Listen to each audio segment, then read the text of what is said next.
Emu is finally defeated, although not the real one, the Gunko possessed one, and the real Emu is making some sort of move. And finally, is Elbaf over or not? Hey everyone, this is Animotion. Welcome to another video, and today we'll be talking about One Piece's latest chapter 1178. But before we move on to the main video, be sure to like this video, share this video with your fellow One Piece and anime fans, and subscribe to our channel Animotion. This really helps us out. And now with the self-promotion out of the way, let's get back into the main chapter analysis. Let's talk about the main chapter. Well, this chapter was kind of unexpected because we all were expecting a huge battle between Emu versus Loki and Luffy, but it was kind of anticlimactic as Loki and Luffy just decimated Emu. Let's break down the fight for you guys. So the main thing Emu has in his arsenal are his shotgun and Domi Reversi. Let's just put the shotgun out of the way for now because I don't think that thing is getting used anymore, because that thing is so overpowered it will literally kill anybody, right? Okay, jokes apart, that thing is probably useless to some high caliber opponent like Luffy or Loki. So the only thing Emu could theoretically do was using Domi Reversi on either one of them.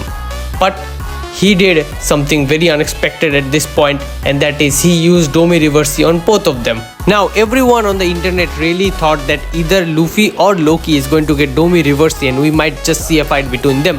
But Emu doing Domi Reversi on both of them, I don't think it was on anyone's checklist. But again, it didn't work, and probably what I said in my last video, that is Emu is the devil itself, is coming more and more true, because you guys see there is a small connection between everything Domi Reversi, and that is whoever is being Domi Reversi to this point of the time is someone who doesn't have a devil fruit or is not yet confirmed to have any kind of devil fruit. That being Rox Dizabek, who is not yet confirmed, or it being Dory Brogy King Herald, who definitely didn't have a devil fruit. So what I suspected in my last video about Emu being the devil and not being the sea god is just becoming more and more true. You see that nowadays everyone who is having a devil fruit have a little devil inside of them, right? Jabra confirmed it in very early chapters of One Piece, and no one could have two devil fruits because you cannot give your body to two different devils at the same time. So everyone who is using a devil fruit only have one devil fruit at a time, because the devil could be only occupying one body one time. So if Emu is trying to implant little devils or his little minions inside of you through Domi Reversi, it won't work to anyone having a devil fruit, because you already have some sort of devilish being inside of you. Or maybe because they're mythical zones, and maybe, just maybe, mythical zones have some sort of restriction to Emu's only ability, that is Domi Reversi. And after that, what happened, right? Emu just lost, or the Gunko possessed Emu body just lost, and we just saw Loki from being a dragon boy to becoming his normal self again, and most cutest hammer photo ever of Ragnir just freezing Emu at this point of time, or I should say Gunko at this point of time. And now with that, the great island of Elbaf have two different prisoners, or should I say two different celestial prisoners, or two different Holy Knight prisoners, and they are none other than Gunko and Saint Kirringham. But if you remember correctly, we are missing Saint Summers, and this is something that is shown to us in this chapter, and that is Saint Summers is probably talking to someone. The device kind of look like a heart, or it could be some sort of transmission device. Anyways, Saint Summers is still out there, although he has been chopped to pieces, but his body still lives on, right? He's immortal, he just can't die. So let's just see what that thing is, if it is a transmitter and maybe he's just talking to the real Emu, or it could be his own mechanical heart, because he doesn't have a feeling, so probably his heart was replaced by, let's just say, Saint Saturn at a point of time, and now he is having a mechanical heart or a mechanical brain, anything at this point of the time, right? There are being a lot of speculation of what that thing could be. For me, it is probably a mechanical heart. There are two more important things that happened in the chapter that are worth talking about. One of them being Biblo is gone. The owl of the library just took all the books hostage and just ran away, right? We all knew this would happen, you know. Biblo was probably afraid of the fire. He doesn't want the whole knowledge of Elbaf to be lost to another great fire.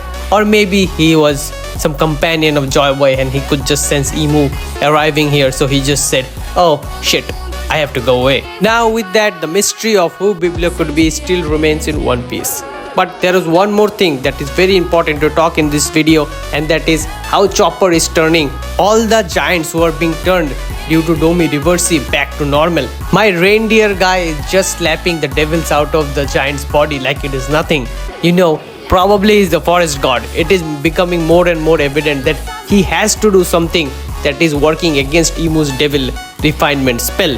So probably he's the forest god. Let's just see. I probably put my money on Chopper being the forest god for now, but let's just see what happens in the next chapters. And there is one more thing we just saw in this chapter, and that is Marijoa is actually damaged. Right? We knew about this from the very beginning of Elbaf when Shamrock was called back that, hey, Marijoa is under fire, we need you here.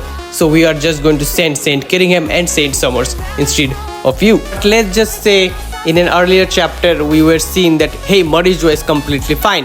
That gave a rise to the Elbaf time dilation theory a lot, and that is Elbaf is so freaking slow that the time around Elbaf is pretty slow and the whole world is moving pretty fast. So hey, Marijoa was damaged, it was rebuilt, but Elbaf fight is still going on. But it is not the case. It was a genuine mistake that was done probably from the writer's part, but hey, let's just say this type of things happen during a Jump publication. It is pretty tight scheduling and mistakes do generally happen, especially things which are like pretty small or shown in a pretty small panel. So let's just not go over it. It was genuinely a mistake and now it is being done right. And now finally we saw the silhouette or the real Emu make a move. He's going somewhere. He just informed the Elder Star that, hey, I'm going somewhere. We just don't know where it is. It is more likely like Doflamingo, where we heard after Punk Hazard that, hey, Doflamingo is coming. But we all thought, hey, it is coming to Punk Hazard, right? But it was Dressrosa instead. So it is a big question if Elbaf is over or not. And we do heard it from Sanji that, hey, the hype here was pretty big, but there was nothing to be done. It was pretty easy. So maybe Elbaf is not yet done, or maybe it is just like Egghead, where we just get to see some relief, but all of a sudden everything turns haywire when the real Emu arrives in Elbaf. So this will be all for today's video. Thanks for every one of you guys watching our video till the end. Be sure to like this video, subscribe to our channel Anymotion, and share this video with your fellow One Piece and anime fans. This really helps us out.